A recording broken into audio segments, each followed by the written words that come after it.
Conceptos básicos. Entorno de desarrollo Android.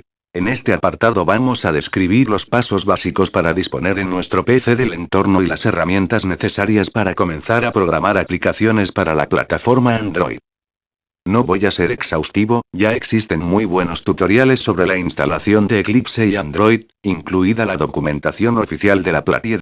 Además, si has llegado hasta aquí quiero suponer que tienes unos conocimientos básicos de Eclipse y Java, por lo que tan solo enumeraré los pasos necesarios de instalación y configuración, y proporcionaré los enlaces a las distintas herramientas. Vamos allá. Paso 1. Descarga e instalación de Eclipse. Si aún no tienes instalado Eclipse, puedes descargar la última versión, 3.7, en el momento de escribir estas líneas, desde este enlace. Recomiendo descargar por ejemplo la versión Eclipse IDE for Java Developers. La instalación consiste simplemente en descomprimir el zip en la ubicación deseada. Paso 2. Descargar el SDK de Android. El SDK de la plataforma Android se puede descargar desde este enlace, la última versión disponible en el momento de escribir este tema es la R15. Una vez descargado, de nuevo bastará con descomprimir el zip en cualquier ubicación. Paso 3. Descargar el plugin Android para Eclipse. Google pone a disposición de los desarrolladores un plugin para Eclipse llamado Android Development Tools, AT, que facilita en gran medida el desarrollo de aplicaciones para la platier. Podéis descargarlo mediante las opciones de actualización de Eclipse, accediendo al menú Help/Install New Software e indicando la URL de descarga. Se debe seleccionar e instalar el paquete completo Developer Tools, formado por Android DDMS y Android Development Tools. Paso 4. Configurar el plugin AT. En la ventana de configuración de Eclipse, se debe acceder a la sección de Android e indicar la ruta en la que se ha instalado el SDK. Paso 2. Paso 5. Descargar los targets necesarios. Además del SDK de Android comentado en el paso 2, también debemos descargar los llamados SDK Targets de Android, que no son más que las librerías necesarias para desarrollar en cada una de las versiones concretas de Android. Así, si queremos desarrollar por ejemplo para Android 1.6, tendremos que descargar su target correspondiente. Para ello, desde Eclipse debemos acceder al menú Window/Android SDK Enable Manager, y en la sección Available Packages seleccionar e instalar todos los paquetes deseados. Paso 6. Configurar un app. A la hora de probar y depurar aplicaciones Android no tendremos que hacerlo necesariamente sobre un dispositivo físico, sino que podremos configurar un emulador o dispositivo virtual, Android Virtual Device, o app, donde poder realizar fácilmente estas tareas. Para ello, volveremos a acceder al App Manager, y en la sección Virtual Devices podremos añadir tantos apps como se necesiten, por ejemplo, configurados para distintas versiones de Android. Para configurar el app tan solo tendremos que indicar un nombre descriptivo, el target de Android que utilizará, y las características de hardware del dispositivo virtual, como por ejemplo su resolución de pantalla, el tamaño de la tarjeta SD, o la disponibilidad de GPS. Y con este paso ya estamos preparados para crear nuestro primer proyecto para Android. Paso 7. Hola mundo. En Android. Creamos un nuevo proyecto de tipo Android Project. Indicamos su nombre, el target deseado, el nombre de la aplicación, el paquete Java por defecto para nuestras clases y el nombre de la clase, Activity, principal. Esta acción creará toda la estructura de carpetas necesaria para compilar un proyecto para Android. Hablaremos de ella más adelante. Para ejecutar el proyecto tal cual podremos hacerlo como cualquier otro proyecto Java configurando una nueva entrada de tipo Android Applications en la ventana de Run Configurations. Al ejecutar el proyecto, se abrirá un nuevo emulador Android y se cargará automáticamente nuestra aplicación. Estructura de un proyecto Android. Para empezar a comprender cómo se construye una aplicación Android vamos a echar un vistazo a la estructura general de un proyecto tipo. Cuando creamos un nuevo proyecto Android en Eclipse se genera automáticamente la estructura de carpetas necesaria para poder generar posteriormente la aplicación. Esta estructura será común a cualquier aplicación, independientemente de su tamaño y complejidad. En la siguiente imagen vemos los elementos creados inicialmente para un nuevo proyecto Android.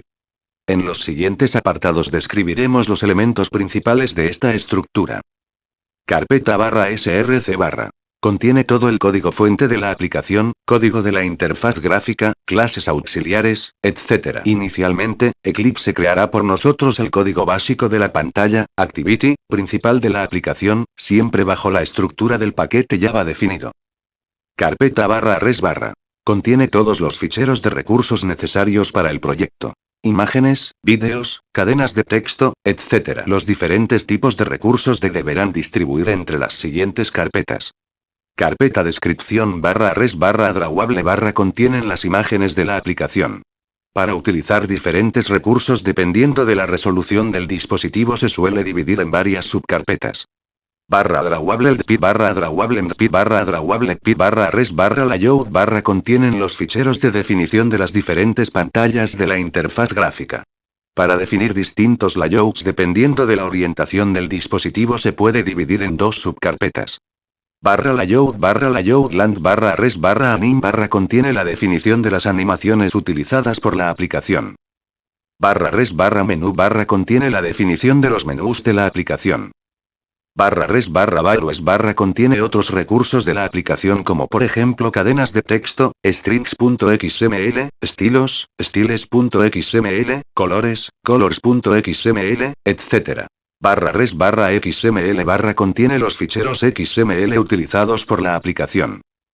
/res /raw contiene recursos adicionales, normalmente en formato distinto a XML, que no se incluyan en el resto de carpetas de recursos.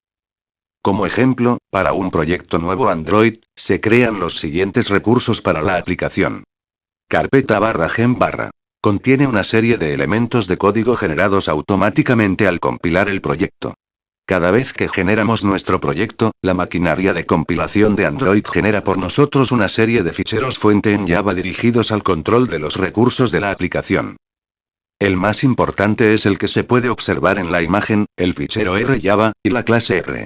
Esta clase R contendrá en todo momento una serie de constantes con los id de todos los recursos de la aplicación incluidos en la carpeta /res de forma que podamos acceder fácilmente a estos recursos desde nuestro código a través de este dato. Así, por ejemplo, la constante rdrawable.icon contendrá el id de la imagen icon.png contenida en la carpeta /res /drawable.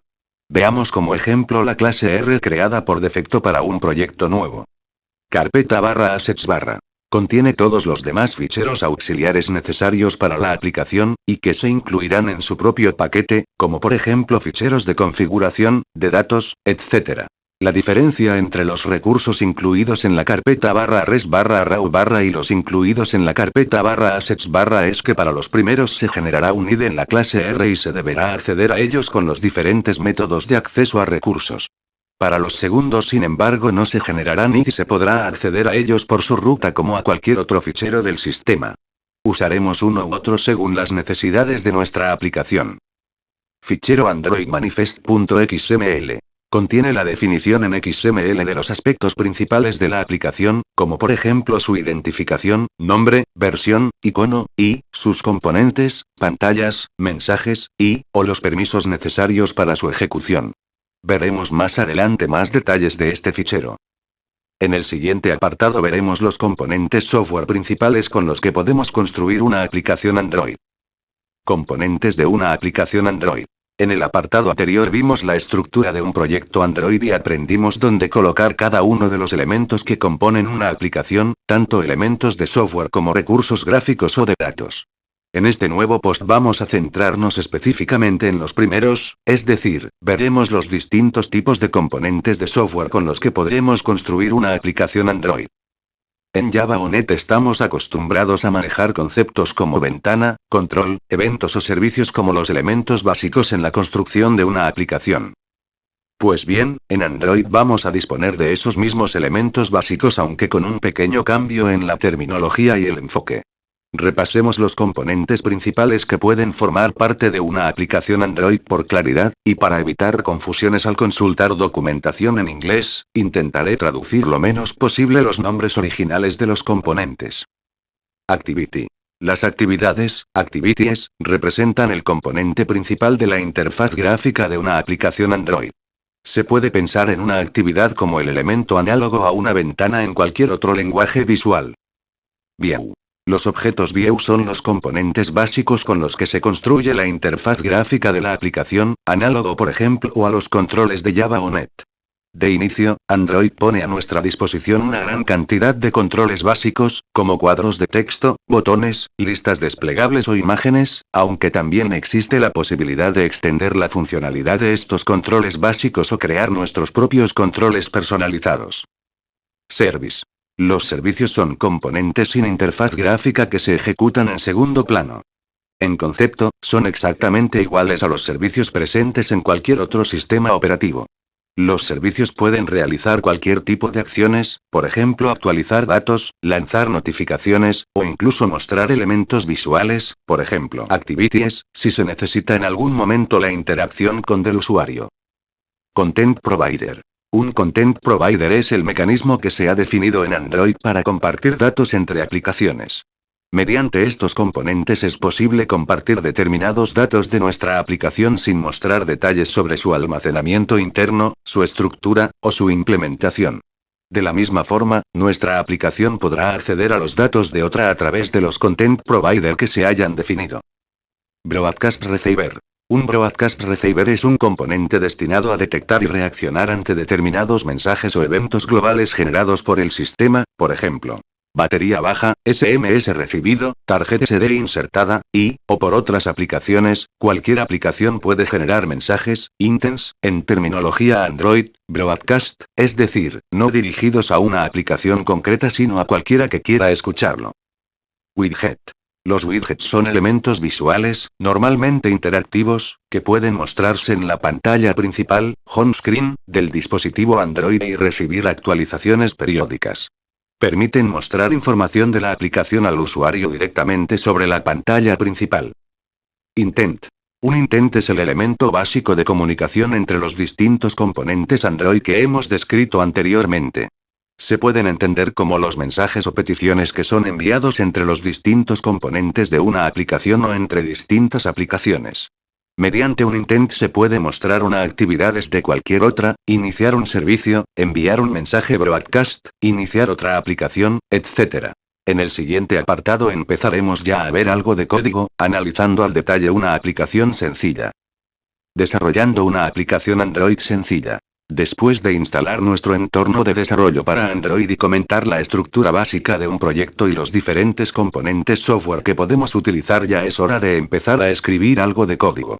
Y como siempre lo mejor es empezar por escribir una aplicación sencilla.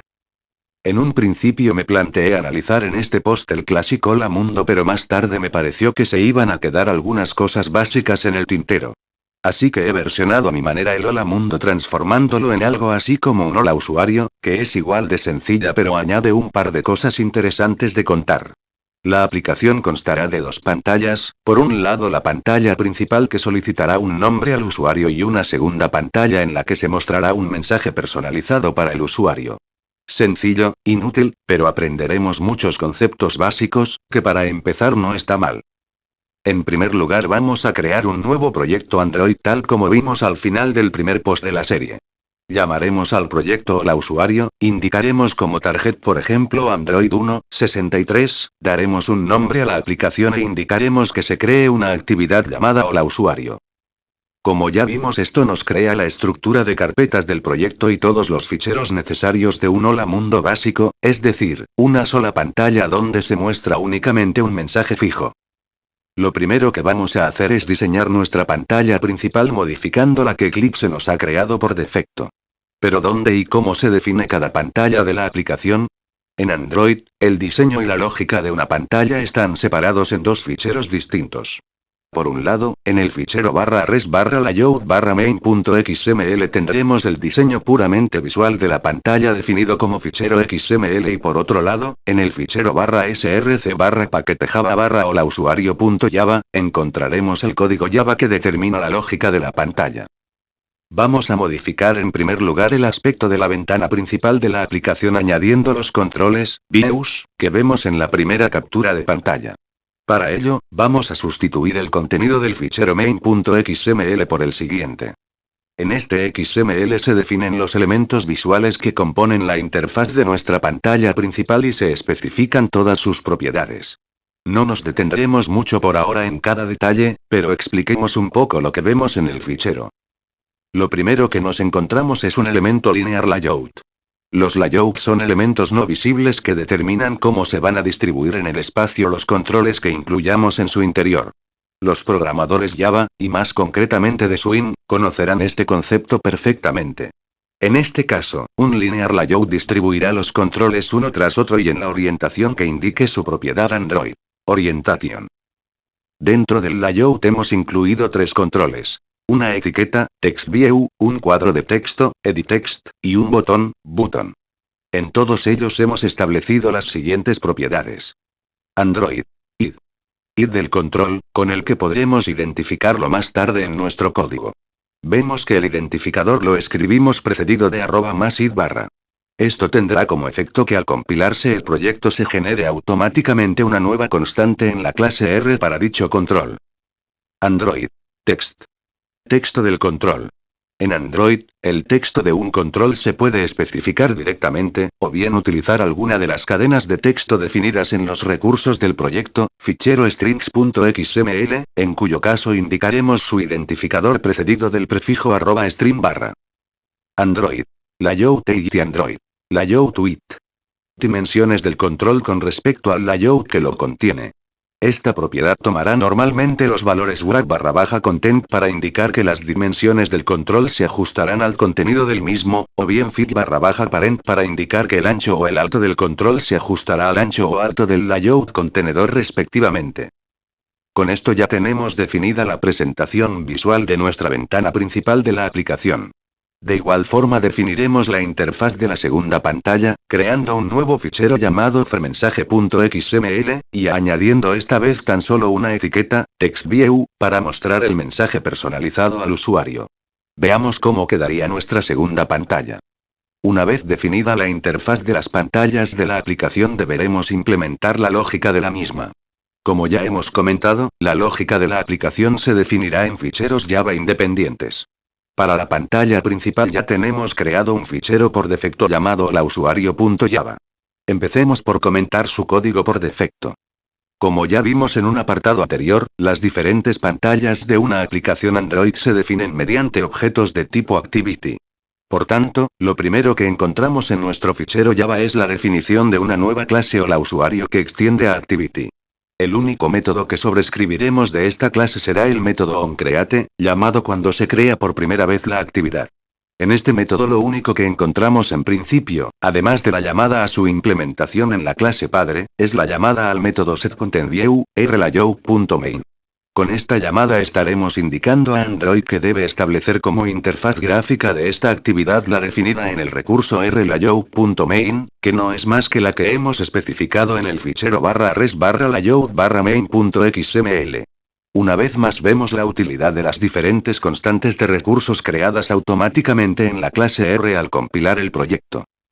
En principio vamos a crear una nueva actividad para la segunda pantalla de la aplicación análoga a esta primera, para lo que crearemos una nueva clase frmensaje que extienda de Activity y que implemente el método onCreate indicando que utilice la interfaz definida en rlayout.frmensaje. Como vemos, el código incluido por defecto en estas clases lo único que hace es generar la interfaz de la actividad. A partir de aquí nosotros tendremos que incluir el resto de la lógica de la aplicación.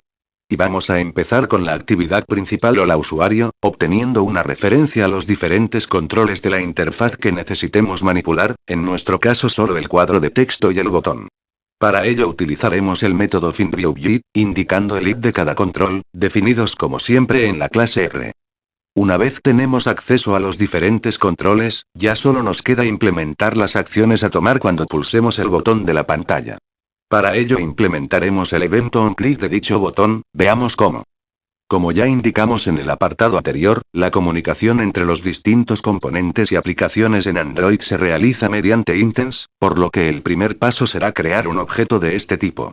Existen varias variantes del constructor de la clase intent, cada una de ellas dirigida a unas determinadas acciones, pero en nuestro caso particular vamos a utilizar el intent para llamar a una actividad desde otra de la misma aplicación, para lo que pasaremos al constructor una referencia a la propia actividad llamadora, o la usuario.dis, y la clase de la actividad llamada, frmensaje.class.